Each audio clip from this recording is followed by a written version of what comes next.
Ladies and gentlemen, welcome to the Off Axis Podcast, where we talk entertainment, acrobatics, business, entrepreneurship, fitness, and more. Thank you guys for tuning in. If you guys want to support, please share with your friends. Now, let's jump into the podcast. All right, ladies and gentlemen, welcome back to the Off Axis Podcast. Today is a special episode because we have Dylan Broadway, who was one of my first employees, and he's been coming on tours with us for almost 8 years now. Dylan, how you doing? I'm doing good. I can't believe it's been 8 years. I know, right? That's insane to think about. Yeah, it started 2017. You started basically right as soon as the company started, so it's been like 7 years at least that we've known each other. Mm-hmm. Dylan did one of the first off-axis shows with Flynn Creek Circus. Auditioned for the show. That's how we know each other. You and Max stole. I can't remember whose jobs that was, but it's like, dude, these guys are way too good to not hire. So Dylan's also performed for Cirque Du Soleil. He's performed for a bunch of other companies, none of which are as good as Off Axis. So that being said, I'm not going to argue. Dylan, how you doing? Good. I'm doing really good. How about yourself? What's up in life right now? You're having you're like Dylan 2.0 now. You're like a different person now. Yeah. I have just been trying to basically take all of the extra BS out of my life, meaning like smoking weed, drinking too much, a lot of other stuff that I don't want to talk about, but a lot of emotional stuff that I've been dealing with as well and getting over with, just kind of like feeling it out instead of just like bundling it up and hiding it.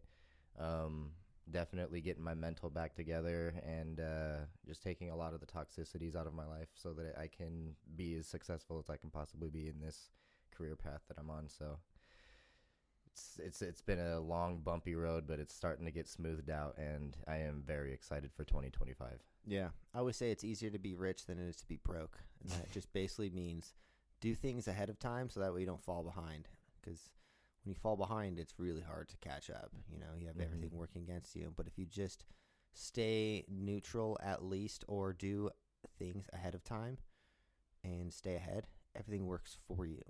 So you've been listening to you've been reading a book. You finished that one yet? No, I have not. But I am. When was the last time you read a book before this one? Before this one? It's been years. It's been years. But actually reading the book has been helping me just basically keep my mind clear and stay focused on what I'm actually truly trying to do.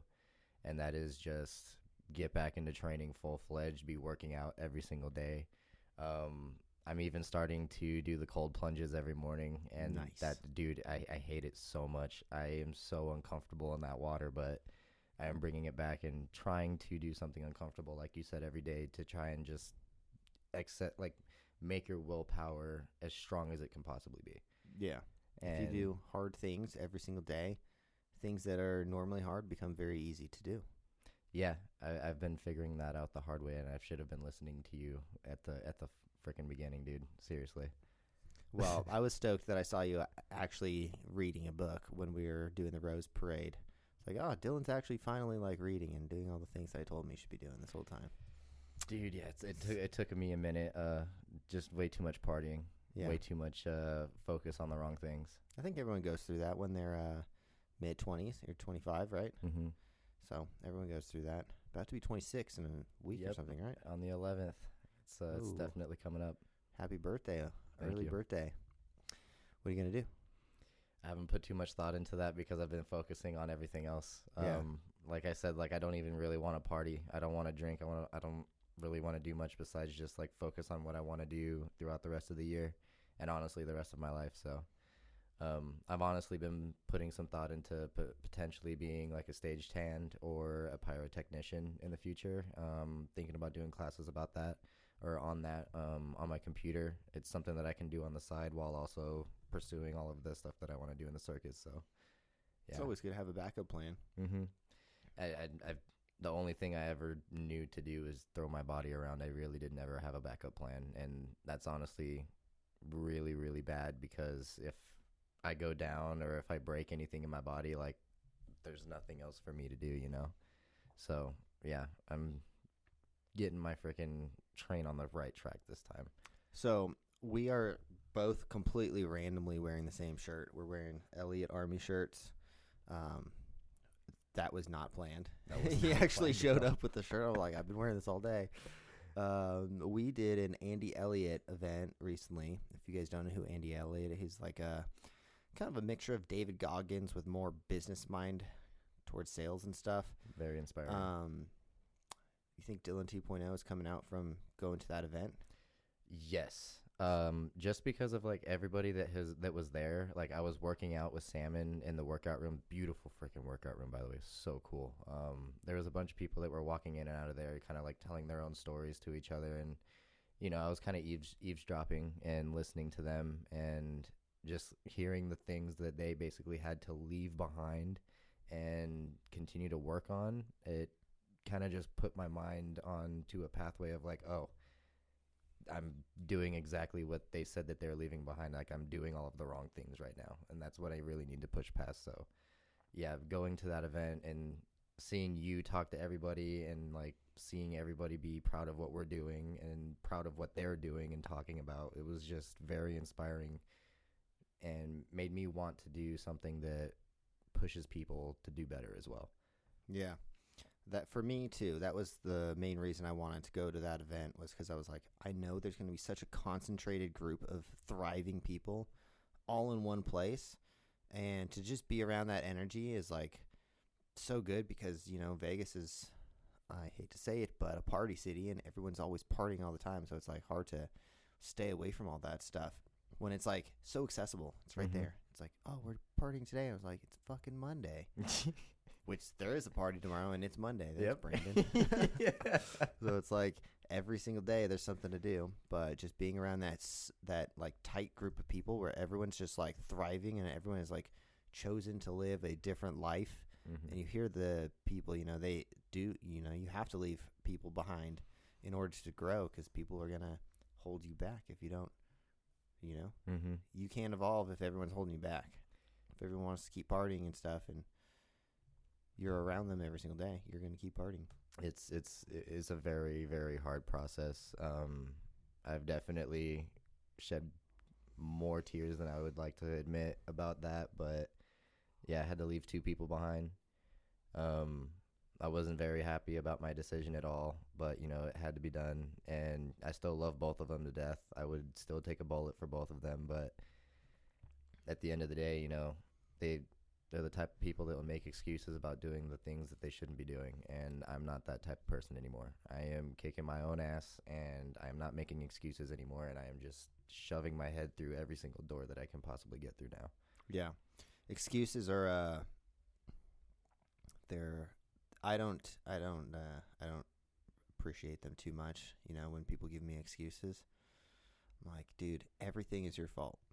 If you really there's a book, I forget who it's by Jocko, forget what it's called, but it's about basically blaming yourself for everything that happens, even if you really can't control it. Like ultimately everything could be your fault if you really blame yourself for everything. And then if you're operating in that way, then you will ultimately grow from every single situation, because if you're constantly blaming yourself, you're like, what could I have done differently? You know, if I like hired a group of people and they went off and did a show and fucked it up, it's still my fault, even though I wasn't there and I had nothing to do with it. I'm like, if we take enough steps back, I can blame myself for this. Man, what's that book called? It's by Jocko, but yeah, just that would be like the number one book that I would tell all of those people and anyone who's like looking to evolve. Just what is this called? Where is it at?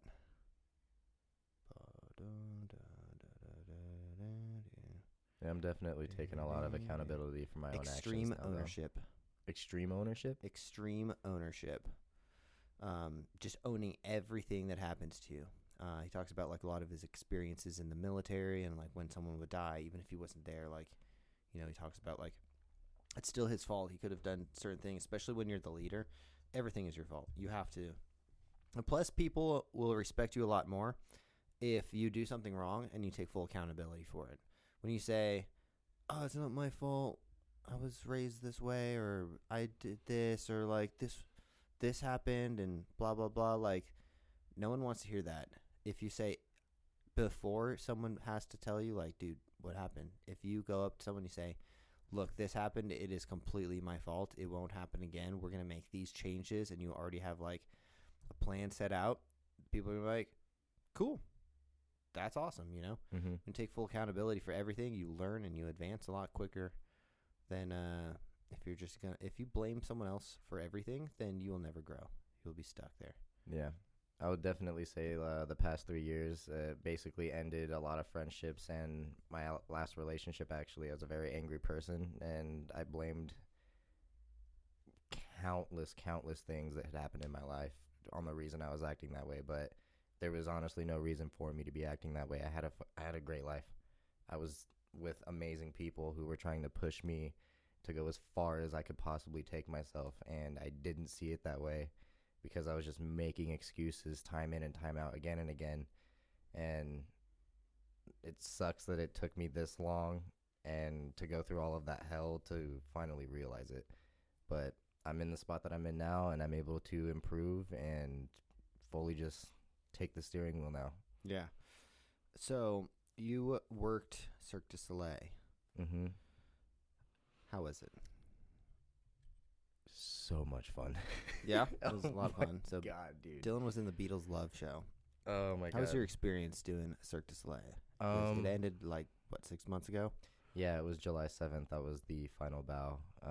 It was a very sad end, but it was the best way that it could have ended. The camaraderie that you get out of the people that you meet in your team out there it gets very strong. Everybody respects each other, even if, you know, there's like little things of drama that happen around backstage, you know, like that person's still going to have your back on stage. And just the amount of talent that you're able to surround yourself with, you learn so much. Like, I learned how to dance a little bit. I'm not a dancer by any means. And you like the perks that you get while also working for the company, like you get a masseuse, you get basically on stage, I wouldn't call them nurses, they're like PMed, like medical staff. They are watching the monitors, watching everybody, making sure everybody is okay and making it off the stage safely. And stage management, all of the techs, everybody, that was just like the most amazing team that I could have ever been a part of. Not saying that the team that we have is subpar, because we work our asses off and we definitely watch after each other very closely as well. But just seeing like the massive amount of people that were running around each other all the time, it was almost like an ant hive at times. It was absolutely mesmerizing and so much fun. Yeah, because they had it's like 100 people on the show? Dude, yeah, if that. There's probably way more techs. Like, there's even like day crew and stuff that come in and like fix things like before the performers, and like the night crew gets there as well.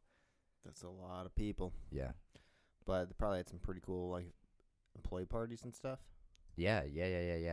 We definitely would have like catered parties. We would go to some bars sometimes. Area 15 was a hot spot for a lot of us. It was so much fun over there. But what was the best part? The best part out of all of it working there? Yeah. I would have to say the camaraderie on the stage and backstage. Just like looking at people and just being able to make a face, you laughing for a second, but then being able to just snap right back into your character no matter what. And just everybody wanting each other to be safe, everybody wanting each other to land the trick no matter what. Like, everybody has each other's back no matter what. And that was like the one thing that I enjoyed the most. Yeah. Like, everybody was in it to win it, day in and day out, no matter how sore, no matter how mad, no matter how sad, no matter what's going on outside of the show. When you're in it, you're freaking in it. And everything else just gets left at the door. And honestly, the training regime that they had us on, like the stretching and workouts and all of that, I highly appreciate all of that now. Like, I hated it when I was doing it in the moment, but now, like, looking back, I'm like, that was definitely needed. So you guys would come in, like, how much of the job was performing on stage versus doing things off stage? Because you do a lot of training. Yeah, there was definitely a lot more time spent training than there was actually being in the show. So like we'd be on site for shows maybe like 3 or 4 hours, if that. And then before that, you're doing, you'd say you'd have to be there around like 2:30, 3 o'clock. And then show doesn't start until, what was it, like 7:30. That's a lot. That's a lot of time to just be like hanging out and running around and training and stretching and trying to stay warm before everything starts. Yeah. The biggest cheat code I would say to stay warm was that we had showers.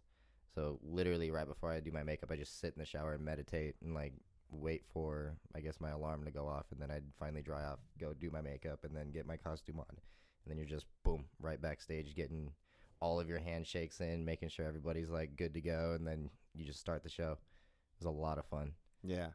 You guys would do 2 shows a day, right? Mm-hmm. Do you ever do 3 shows a day? No, not with Cirque. No, with Pirates Voyage, the show that I was doing in Myrtle Beach, South Carolina. The shows are like hour and a half, right? Yeah, but they would do like 3. They would get us at 4 shows a lot of the time. Over in Pigeon Forge, Tennessee, it's like 4 shows a day, 7 days a week. That's crazy. Absolutely atrocious. And it's a water show, so like if you get any cuts or anything on your body, that's not healing for like 2 months. Yep. It was a good time. It was a good experience. I definitely learned a lot, but I am never going back to that show. Yeah. Sad to say. I remember that high dive show we did for Oval in Canada. I cut my foot on the drain of that high dive thing on the second day, and I don't think it healed for like the whole like month and a half I was there. Mm-hmm. Yeah. Bottom of my foot, like the worst place to get a cut. Yeah, and you're also wearing Asics like the entire time you're doing that. Well, I was barefoot. Yeah, and then I started wearing shoes every time after that. Sorry, this is like fizzing in and out. Oh, I think the thing's coming out. Is it? Maybe. I don't know. Try now. We are having technical difficulties. Does it work better? Yeah, no, the right one's not really working, but I can still hear a little bit. We're on a budget here at the Off Axis studio. There's another set of headphones like right behind you if you want those too. Oh, dude, yeah, let's try that out. Let's see if it's just the headphones, not the cord. Hopefully it's just the cord, though. Here, grab that one. I'll just yank this from the podcast so we don't have it boring section. Okay. Let's see if this one gets a good reading.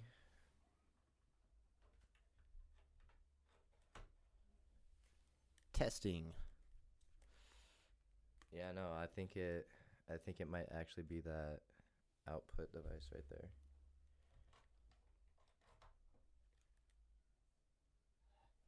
I don't know what's How going about on here. now? I don't know what's going on here.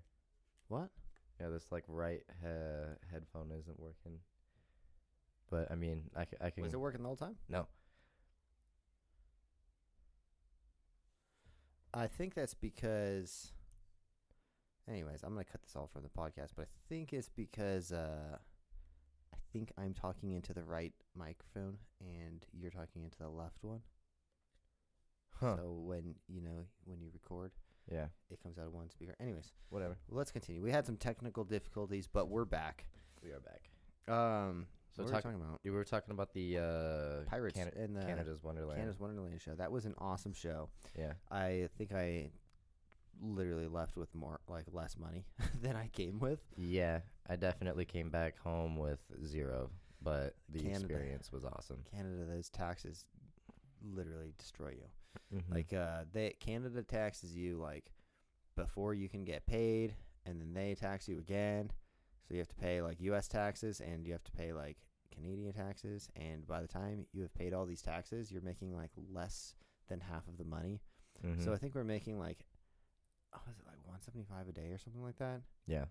And then if we did the high dive show, it was like an extra $45 a day. Mm-hmm. And I remember breaking it down in my head. I was like, okay, so after taxes, I'm making like $7 to jump off this freaking 70-foot high dive. $7 per jump 4 times a day. And I was like, that's not very good money. But it was a very fun show, and I would do it again. Dude, that's so weird. The headset just fixed itself. It is what it is. We got ghosts in here. Yeah, it was a fun show. Mm-hmm. All the way up in Canada's Wonderland. Waking up at like 9 in the morning to do a high dive off of like a 70-foot platform into freezing cold water. Yeah, we were also staying in college dorms as well. College dorms. That was a fun time. It was fun. Yeah. It was a really fun show. I would do it again even though it paid like shit. It was like, I would be doing high dives for free. Mm-hmm. So the fact that I'm getting paid to do them is pretty cool. It's pretty awesome, yeah. It's nothing like doing high dives because it's like no effort. Just jump once and then you're floating for like 3 seconds. Mm-hmm. You know that the triple decker stage they had that was made all out of like completely wood? Yeah. They completely rebuilt that entire stage. Yeah. That's good. Yeah. I remember you guys were all trying to convince me to jump off post, and every time the board would bend, and I was like, dude, it's not supposed to do that. Dude, yeah, Cameron had actually jumped off post. Do you remember that? Like the whole, I said I wasn't going to do it, and Cameron was like, I'll do it. And he he just barely missed the concrete at the bottom that was holding the stage up in that water. It was crazy. I said I wasn't going to do it, and then Cameron was like, I'll do it. Jumps up there, board snaps, and I'm like, that's why I didn't want to do it. The wood is not supposed to bend. You know, that was probably the scariest part about that entire tour. Yeah. Or show.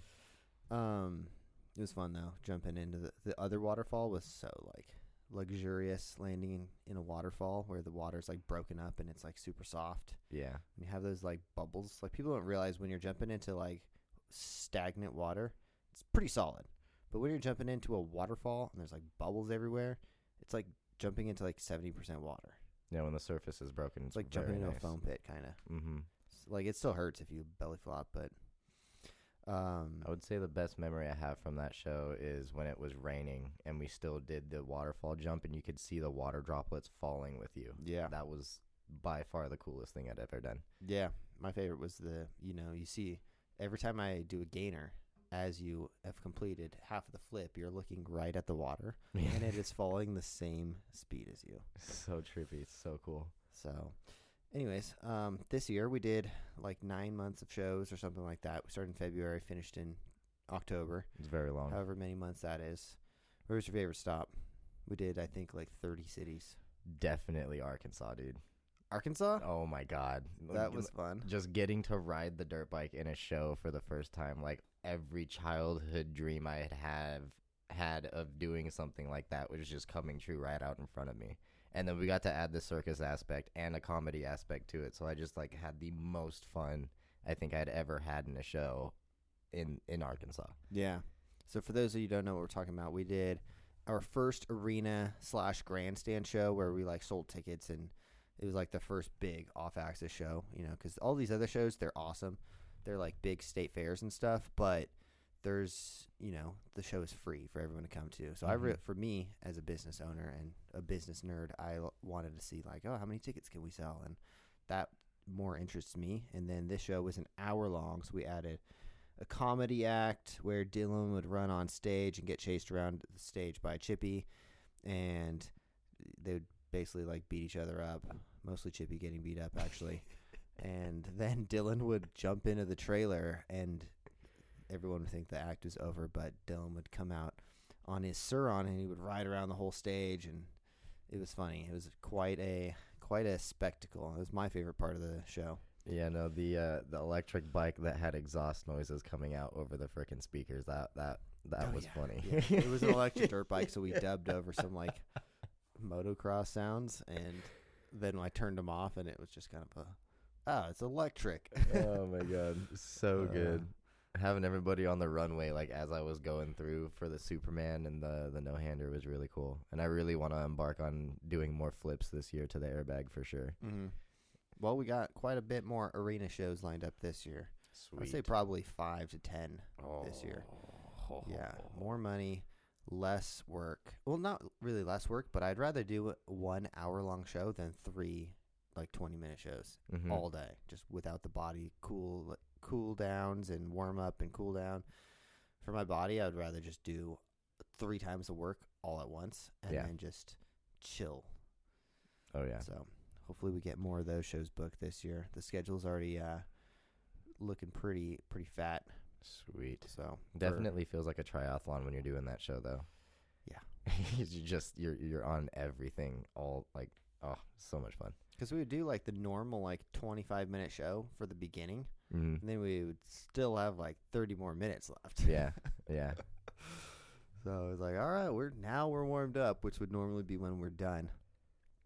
But this year it'll be better because that was a good run. I realized as like a show producer that we kind of didn't have an hour of content or like, it was a solid 30 minutes. And then the last 30 minutes was a little like stagnant at some points just because we didn't have like those hours and numbers of rehearsals to, Dude, yeah, we kind of just jumped straight into that and did like a walkthrough. Was it in Texas before we went there? Yeah, basically just at the show before, these shows you don't get actual rehearsal time. Dude, yeah, that's crazy.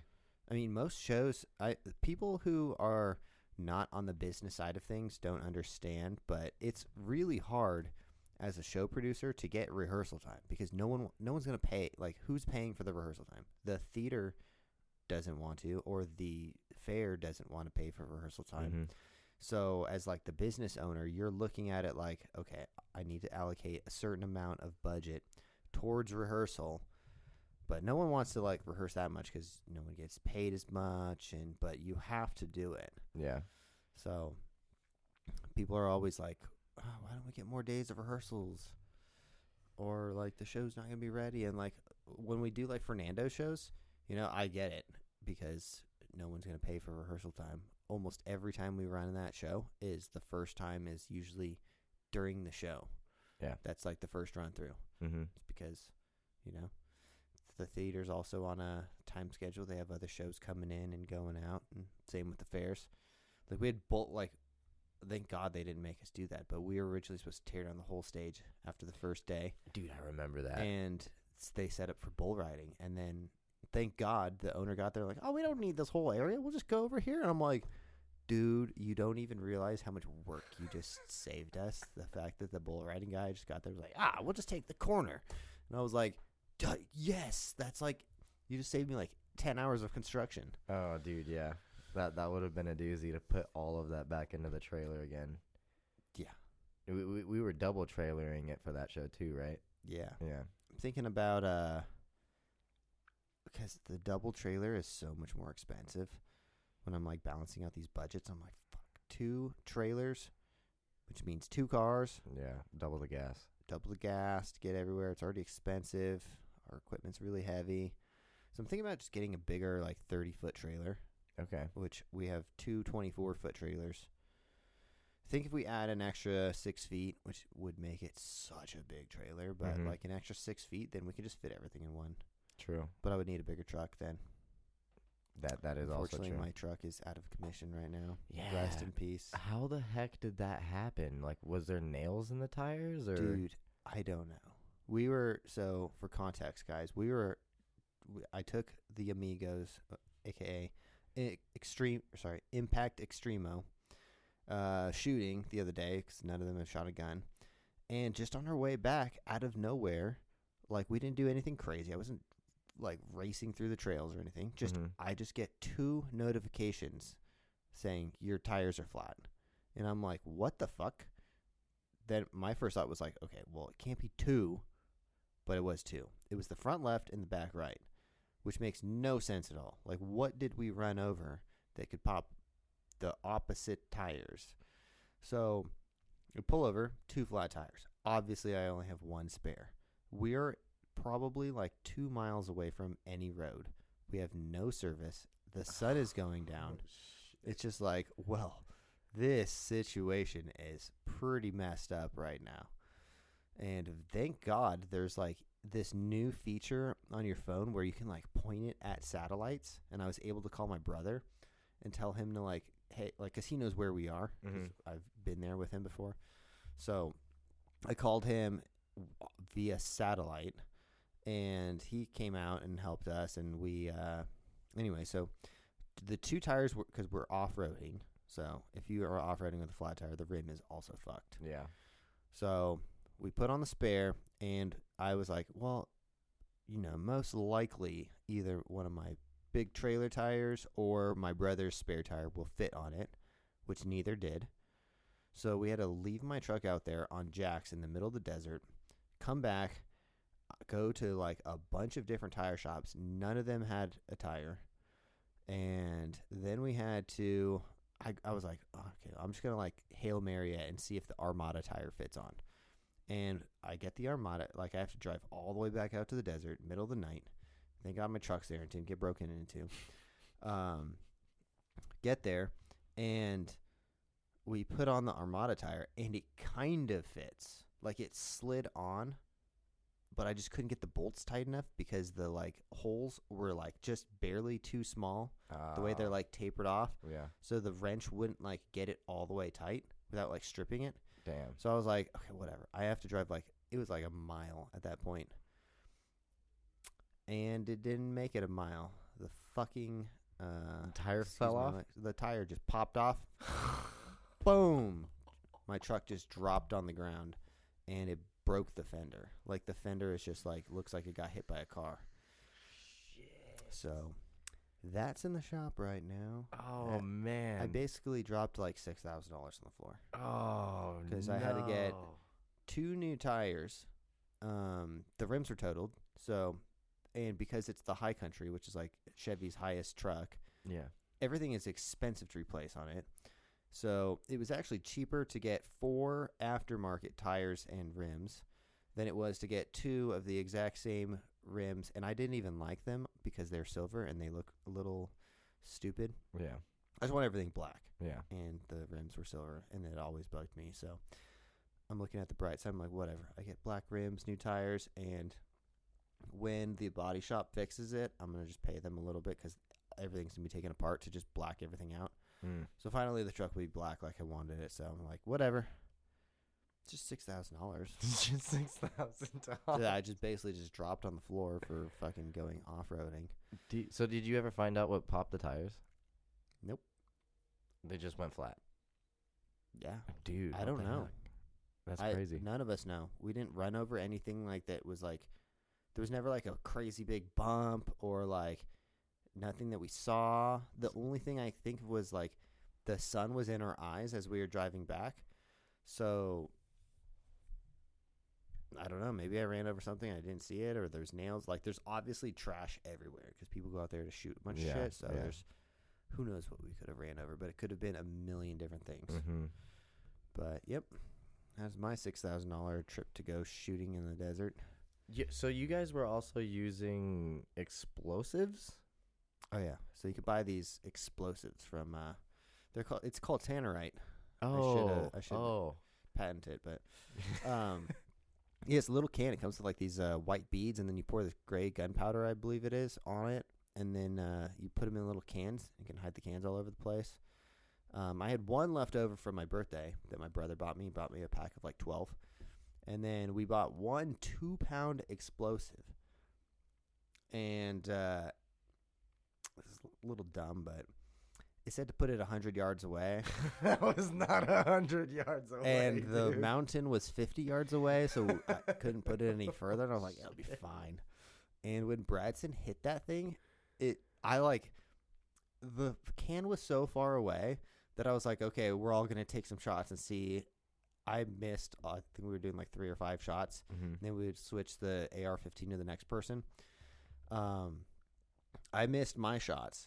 Bradson takes his first shot and just boom. And it like, literally, I felt the explosion in my heart. And it was like, oh, that is impact. And that's why it's probably supposed to be 100 yards away. Wow. So that video you took of him shooting that was legit the first shot he took.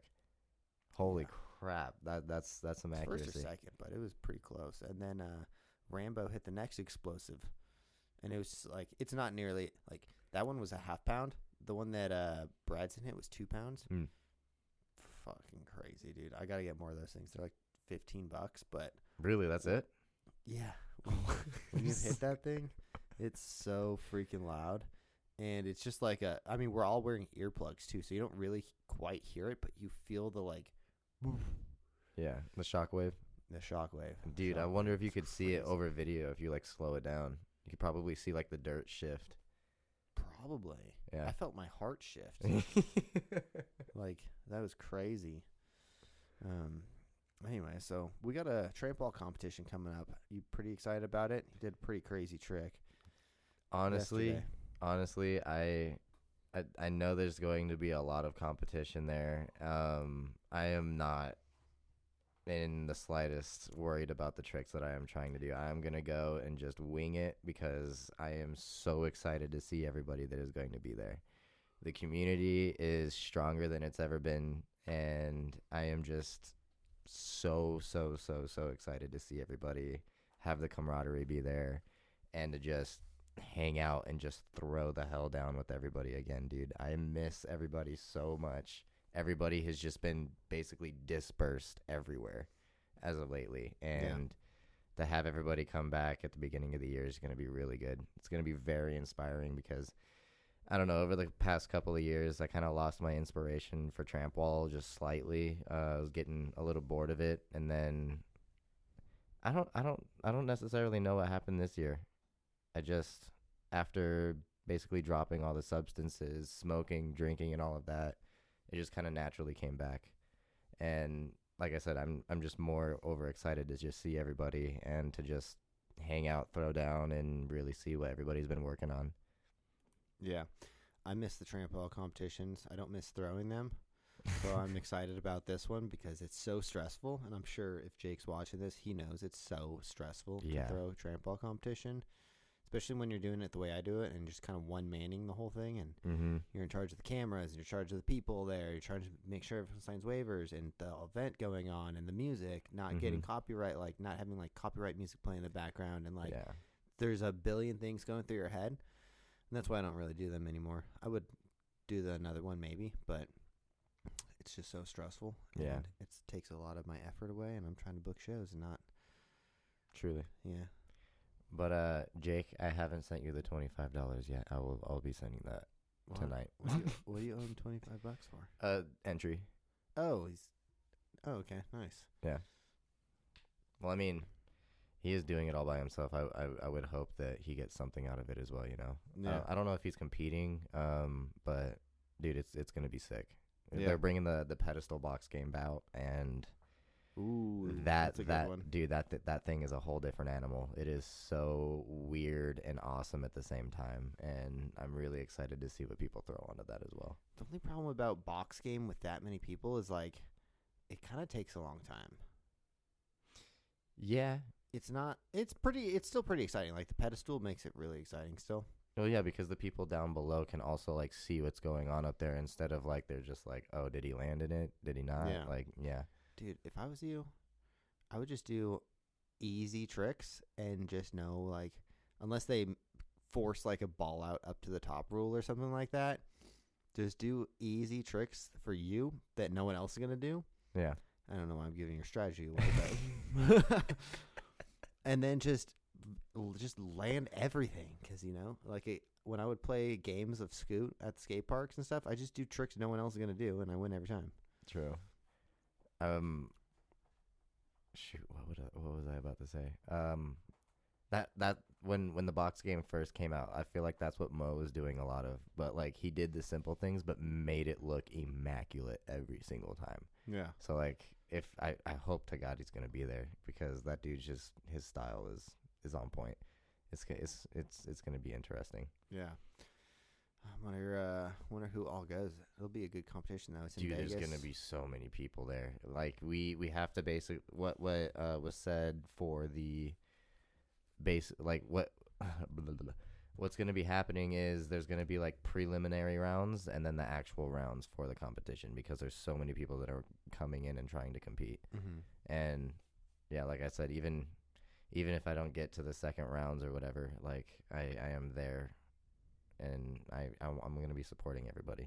Yeah. Even if I'm losing, winning, whatever it is. Like, I am there to support and just be there with the homies. Yeah. Trampwall competitions are always a fun little event. Mm-hmm. You know. we're gonna have a barbecue the next day / like workshop. You're doing that literally the next day after? Yeah. Sick. Yeah. You gonna see the flyer? No. I had no idea. We've been posting a lot lately, so I'm sure it got mixed in with all the other stuff. Yeah, we're doing a barbecue / workshop the next day. Like free workshop for anyone who's a performer or wants to be a performer. It's definitely not for beginners. I'm not teaching people how to do Trampwall. Okay. But if people want to learn how to be a performer or potentially work for us, it's kind of, I'm treating like, because normally we do the off access weekend where there's a audition, a workshop, and the Trampwall competition all in one weekend. Since Jake's doing the Trampwall competition, we'll just do a workshop / audition kind of thing, and without the audition, we're not gonna. If people, the workshop can be an audition. Mm-hmm. Just show up, act professional, do your best. That's the audition. Sick. Yeah. I highly support that. And then I gotta buy a barbecue. You don't even have a grill? No, I don't have a grill yet. Well, But we'll get one. We do have a pool table, though. We have a pool table And a dartboard. and a Trampwall. And, yep. I have 5 Trampwalls now. Dude, yeah. Holy and crap. 5 teeter boards and 3 sets of rams. There's 5 teeter boards back there? Yeah. I thought there was only 3. No, I had 1 teeter board already. And then when I made this set of teeter boards recently, I was like, well, I'll just do 4 because it'll take to do 1 teeter board, it takes 2 days. To do 4 teeter boards, it takes 3 days. So I was like, I'll just do 4 so I don't have to do anymore. Plus, we had 4 shows last year. And then the fat one just didn't get used. We really didn't use the fat one? No. So that one's brand new then? It's basically brand new, but it's for Korean. It's so wide. Dude, I need to hop on that one, see what that one's like. I don't think I've been on that one. Yeah. No, you did. One time. For the Jewish Jewish event. That's right. That's right. No, that was the last time we did Korean in a show. Dude, yeah, I was nearly touching the ceiling with my toes, dude. That ceiling was low. Yeah, we did a Jewish bar mitzvah or something like that. It was a Passover. Yeah. Passover. And there was a dog show there. And in the middle of the dog act, one of the tennis balls or something bounced off the stage and went into the audience.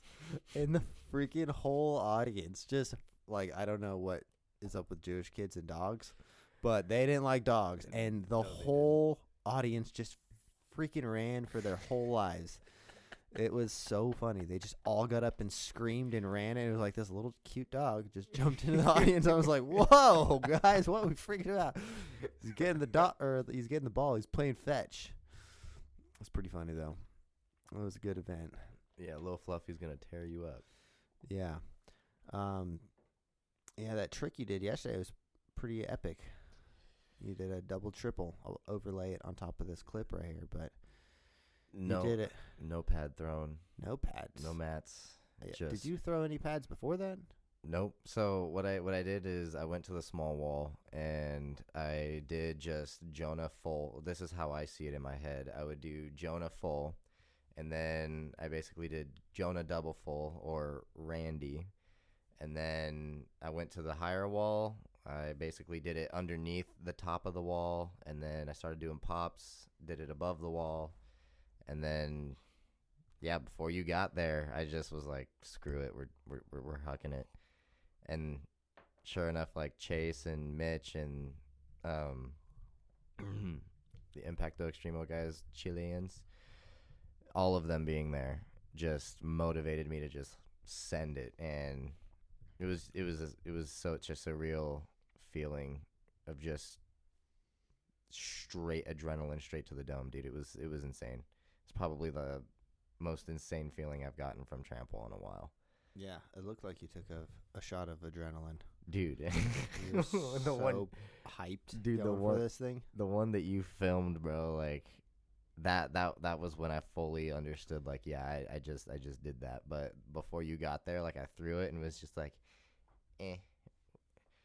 could do better. And then I did better, and I freaked out. It was so good. I did the double back to the other wall.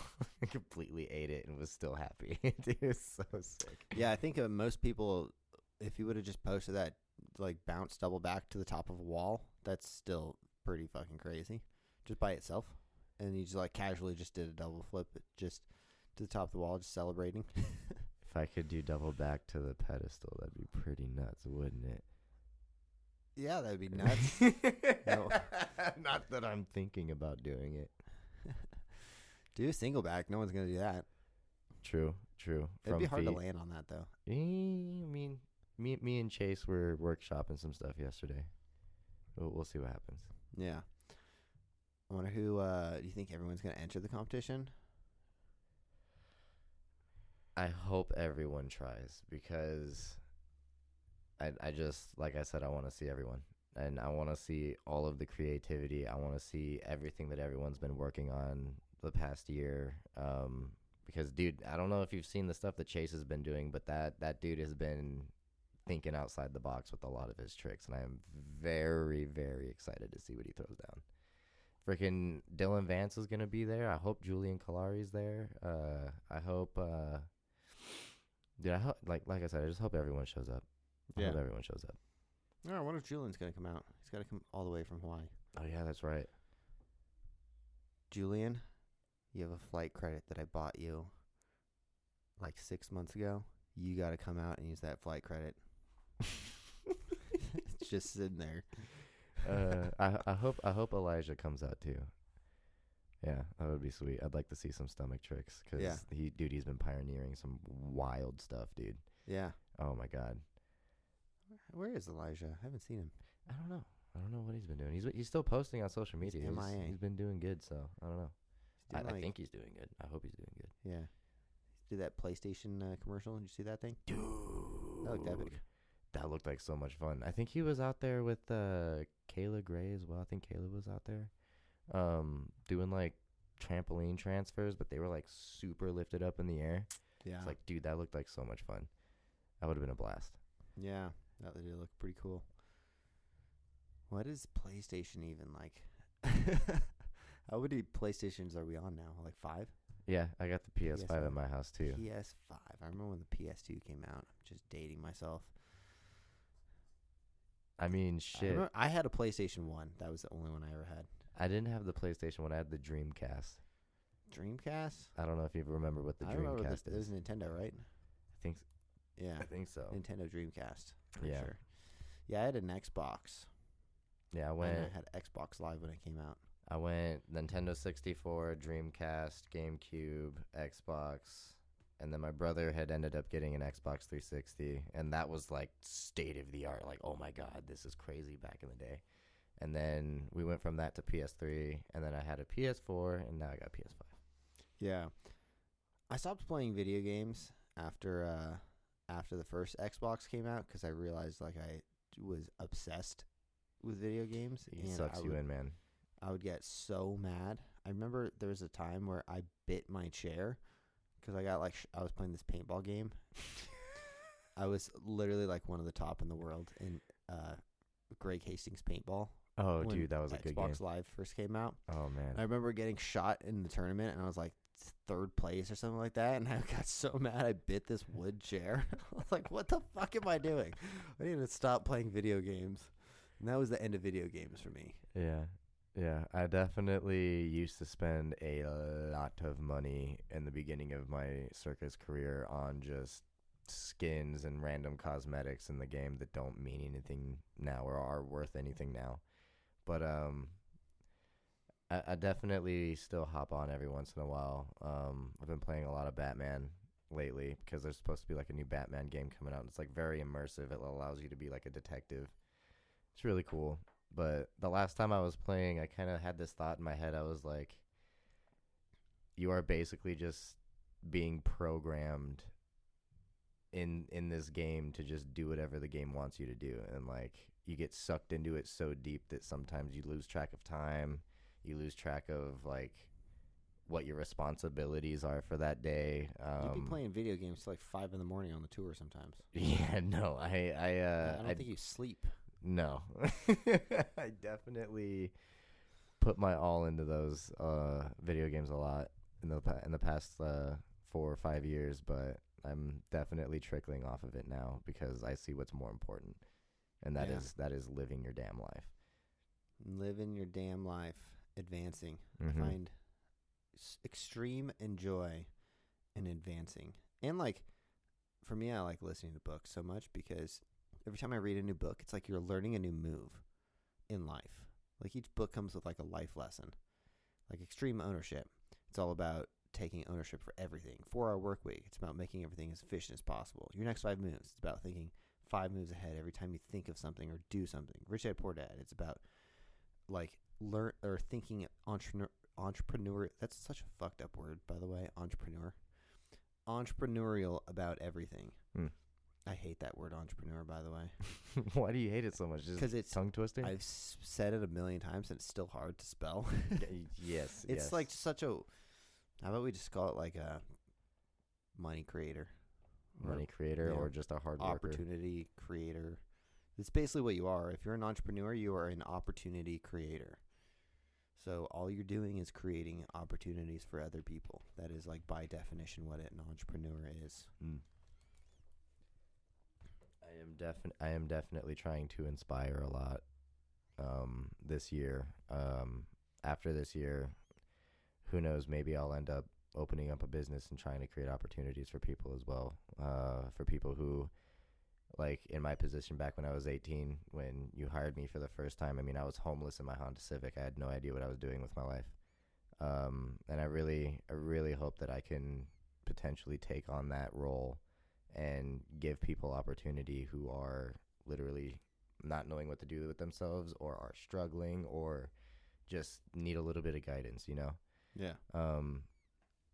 Especially with like when I first moved in with you, the off-access mansion, and then going to the cabin, and then even to this house, I've seen you take in so many different people that were just out on a limb, didn't know what to do, just struggling. Something bad happened in their life or a bad breakup happened, and they had nowhere to go, and you just gave them a place to stay, gave them a strategy, and then it worked every single time. Yeah. So, yeah, Thank you for that. You're welcome. Seriously. It's why I'm very giving, but at the same time, I'm very strict on if you're not taking the opportunity that I'm giving you serious and you're just fucking around and you're not taking like the chance to advance, you know? I'm giving you like a soft landing and you don't take advantage of it, then you got to go, you know? Yeah. There's other people that want opportunities. Exactly. And a lot of people that will work a lot harder for it as well. Yeah. The Impact Extremo guys cleaned my whole freaking house. Dude, such good energy. They cleaned the garage completely, like organized the whole thing. They cleaned my living room, they cleaned the backyard. None of which I asked them to do any of it. I wake up and the whole place is clean. I'm like, dude, these guys took advantage of an opportunity and made it like they made such a good impression that I'm like, we got to figure out a way to hire these guys from Chile. So I'm already like looking, how do we hire these guys with visas and stuff? Dude, yeah, even on New Year's when we were at the Rose Parade, like I was going through some pretty bad depression because I was letting things and people go, and they were just there, not even necessarily like trying to give me advice or help or anything. They were just around, and just having them around and having their energy nearby allowed me to get out of that and be happy. And it was just, I don't know, it's very what's the word I'm looking for? Reassuring, inspiring. No, like they just like kind of bleed their good energy into you without even trying. And they kind of just they're supportive people. Yeah. Yeah, they're great. Loved having them here. But anyways, let's wrap it up right there on a good note. All right. Where does everyone find you at? You can find me on TikTok and Instagram at the.real.broadway. Don't really have any websites or anything like that, so just go on the Off Access website, get some shoes, look at all of the athletes and stuff on the Off Access Instagram. We are always posting stuff, and we're never going to stop. Yep, never going to stop. All right, thanks, everyone. If you haven't yet, make sure you please subscribe, and also consider sharing this with your friends, family. Help get the word out there. Yeah. Thank you, guys. We'll see you in the next one. Yeah, bye, everyone. Just be good to yourself. Be good to yourself. All right. Roll the outro.